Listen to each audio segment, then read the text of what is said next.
You ready to go? Awesome. Okay, so the main premise that we're working with throughout the consciousness cleanse is that your focus creates your reality. This is our central premise, and we'll come back to it again and again throughout the consciousness cleanse. And what this means is that wherever you are in your life right now, that it's a direct reflection of your focus and the choices that you've made and the actions that you've taken, either consciously or unconsciously. Okay. So we're going to be exploring this. And if you, for the moment, just imagine that you have two different paths that are running parallel in your life, and that essentially each choice that you've made in your life has either put you on a path to disempowerment or has put you on a path to being empowered and living from a place of your power.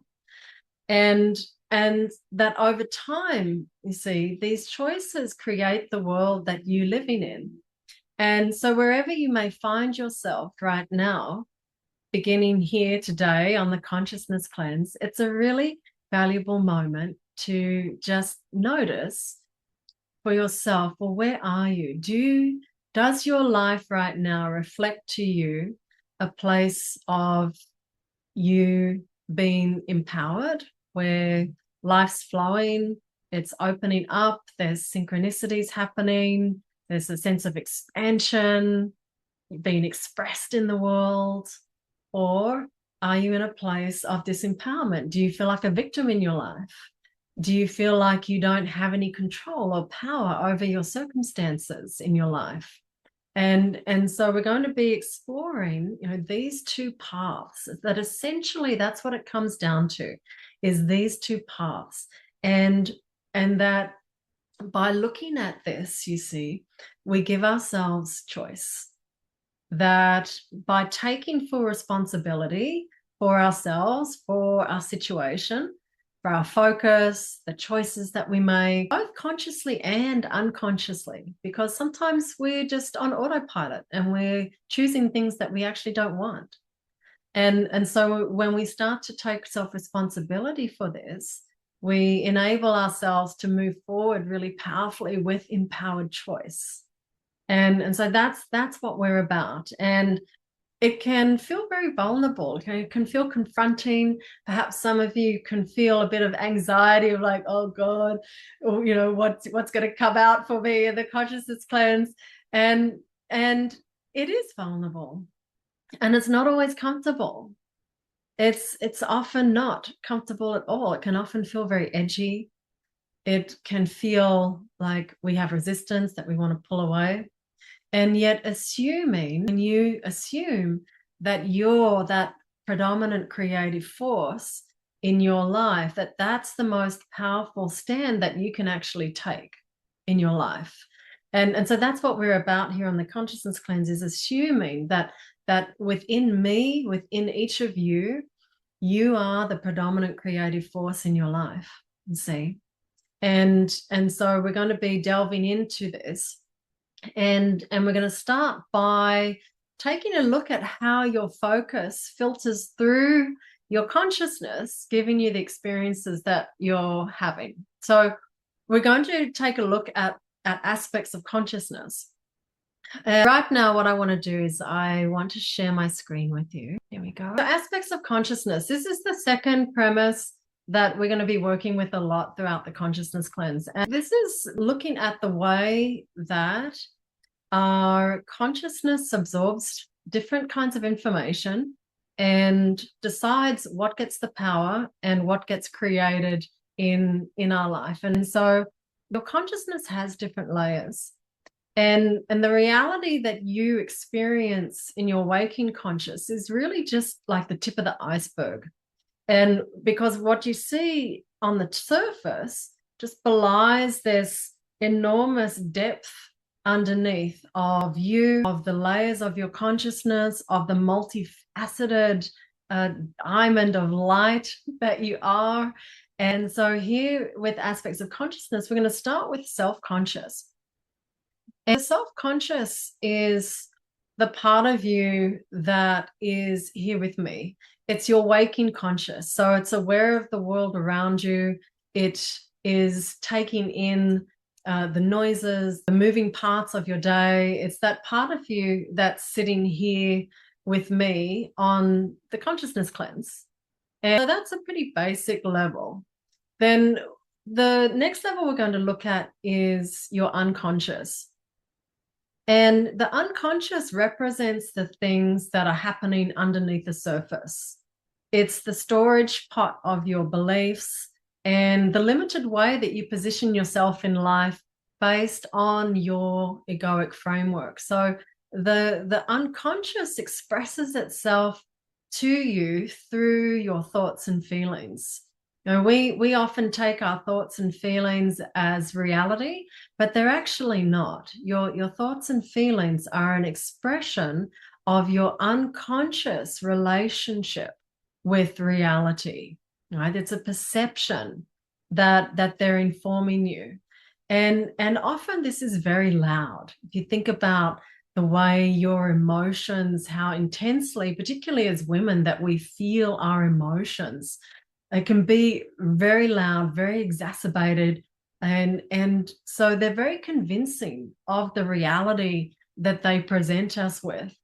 And yet they're not, as I say, they're not an expression of objective reality. The unconscious is reflecting to you reality as seen by your beliefs about what you can or can't have in life, where you fit in the world, the way others are, the way the world is. And so that the unconscious holds your identity. And the ego, you see, it has a very important purpose. It's there to orientate you in life, and its home base is in the unconscious. So it's the primary driver of your consciousness and your experiences. And so when you're sleepwalking through life on autopilot, this is your default setting. It's what just comes into play as you go about life, doing what you do. Because if you imagine that you had to wake up each day and start learning the world anew, that you wouldn't survive. It's not a viable position for us to be in as humans. And so from that young age, which we're going to look at in a little bit, you know, your ego is making decisions about you and the way you are in the world. And it's bases itself on consistency, because the ego is designed to give you a consistent sense of self. And it does that really well. It's very small-minded. It's dedicated to consistency. And it's actually also driven by a sense of incompleteness and an agenda to fix you.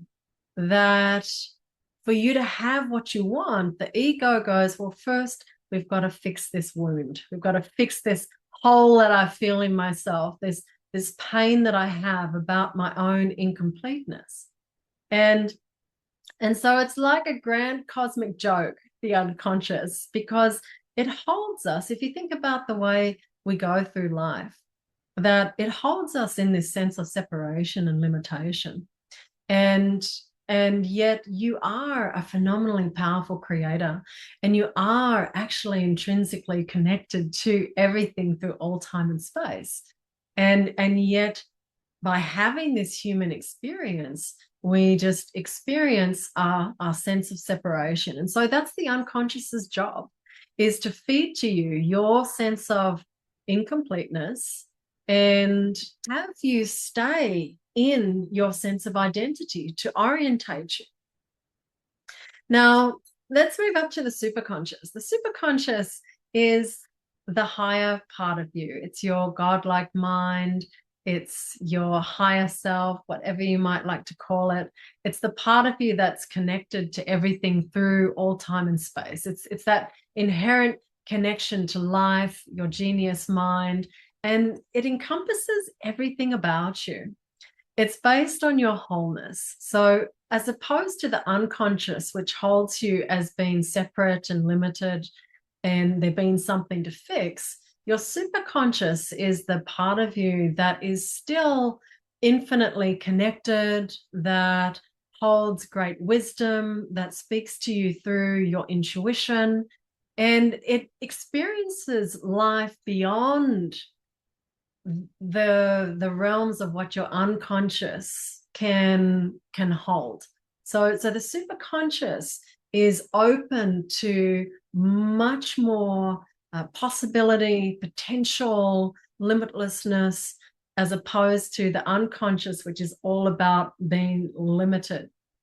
So the superconscious, it's directly connected to your imagination, and it provides you with this rich tapestry, the experiences and the sweet nuances of life.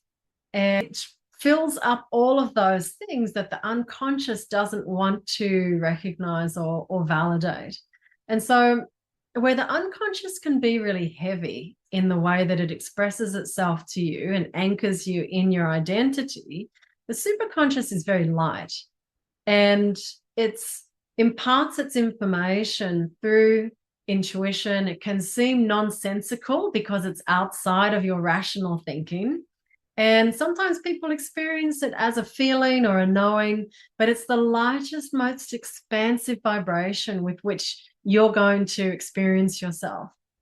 And so when we engage our superconscious, it plants you deeply in your higher truth.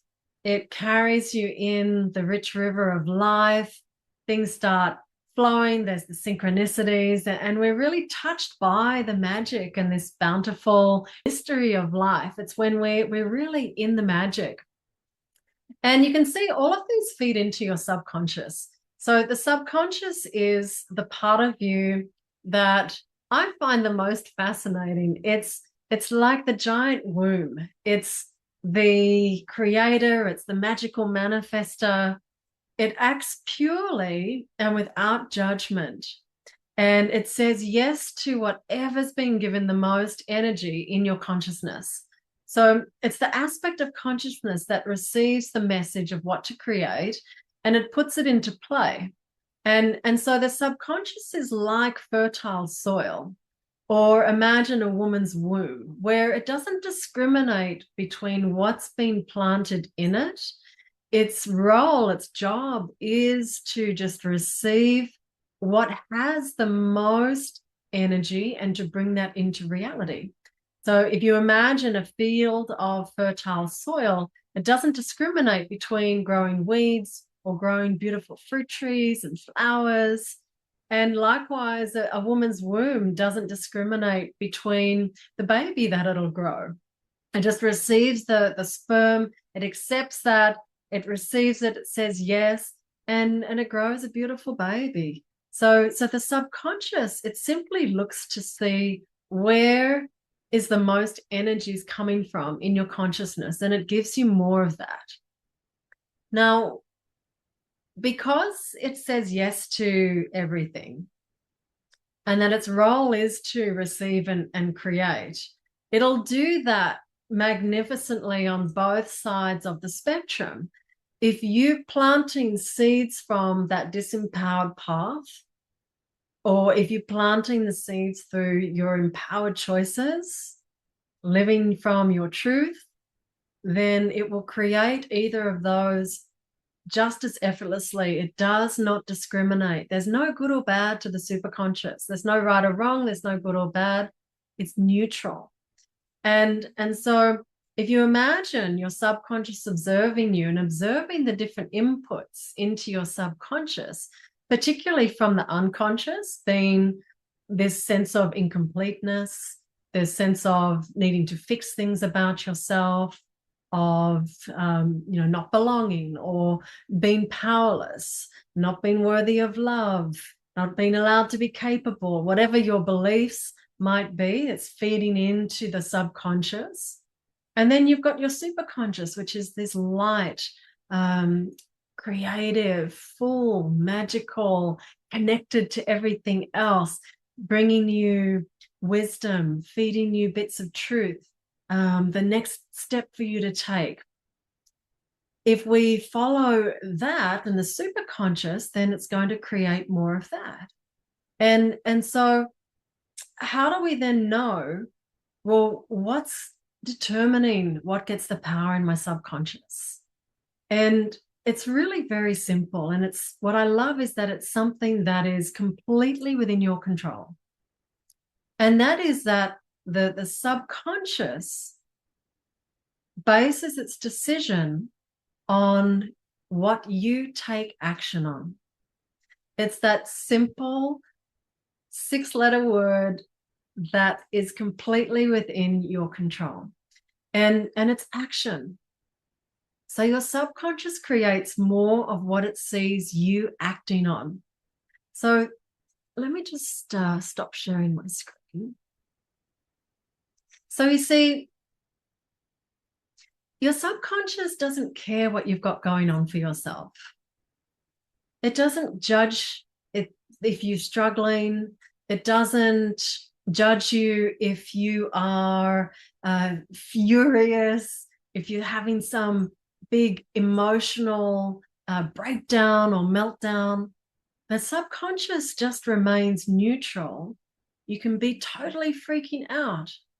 It's only when you start taking action on the thing that's going on for you. So let's say, for example, if you're furious, because being angry is an expression of powerlessness, right? So if we explode and we maybe like blow off at somebody and create a whole drama and conflict, the subconscious is just looking at you and assuming that you're powerless because that's what you're acting out, you see. And it'll giving you more of an experience of that. And so the subconscious just observes all the pushes and pulls in your consciousness until it sees you act in favor of one or the other. Now, I want you to really appreciate that at all times there's these two different paths happening side by side, where we can make disempowered choices or we can make empowered choices. And so when we make more consistently, we're making empowered choices, the subconscious starts kicking in and creating more of where your energy is, of what you're acting on. It starts drawing in the synchronicities, those moments where you find yourself in flow, or you just happen to meet the person who's got the very thing that you needed, or you appear where you needed to be in some moment. And so the subconscious, says to me, is the most fascinating aspect of consciousness, and that it's fully within your power to be creating what you love. But you see, we have to have awareness of these two paths. So you can assume that when things aren't flowing, that if you're stuck or you're weighed down, you can assume that where the energy is going in your consciousness and what your subconscious is saying yes to is your unconscious messages. That it's in resolving your beliefs, your sense of limitation, and that the conditions that you believe about life or how you think you have to be, that your actions, or perhaps your lack of actions, are problem-based. You see, you living in a fixing orientation in that case. But when you're flowing, life is coming together. You can assume that the majority of your power is in your superconscious. It's in what you love. It's in bringing your heart into the world. It's about being of greater service. And in that case, as I say, we're experiencing life rolling. It's opening up. There's synchronicities. You're in the flow. And magic comes in to support you. This beautiful magic of life. And so when we're flowing, You can assume that your subconscious is getting its predominant message from the part of you that's connected to a higher source, because that's what you're acting in favor of. And so throughout the consciousness cleanse, this is what we're exploring. Where's the power? What are you creating through your actions, your words? Your words are actions. And we're going to bring you back to a place of really being deeply connected in your power.